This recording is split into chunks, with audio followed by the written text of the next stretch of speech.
हसेगाव येथील कैलासवासी दादासाहेब चव्हाण पाटील इंग्रजी विद्यालयातील 35 वर्षीय शिक्षकाने वर्गातील 9वीच्या विद्यार्थिनीला एकतर्फी प्रेमापायी छळले। या त्रासाला कंटाळून 15 वर्षीय मुलीने गळफास घेऊन आत्महत्या केली। मुलीच्या आत्महत्येच्या 13 दिवसांनी शिक्षक अजय जयवंत सासवडे यांचा हा संतापजनक प्रकार समोर आला। दौलताबाद पोलिसांनी गुन्हा दाखल करून त्याला अटक केली आहे। शिक्षक मुलीला त्रास देत असल्याची कुणकुण 2023 मध्ये कुटुंबाला लागली होती। त्यानंतर कुटुंबियांनी मुलीला शाळेतून काढण्याचा निर्णय घेतला। मात्र तुमची मुलगी हुशार आहे, तिला शिकू द्या अशी आशा पवित्र शाळेने घेतला।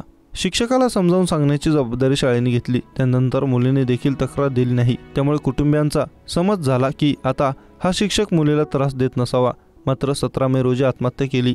काही दिवसानंतर आईने मुलीचे दप्तर पाहत होती तेव्हा त्यात स्मार्टवॉच आढळले।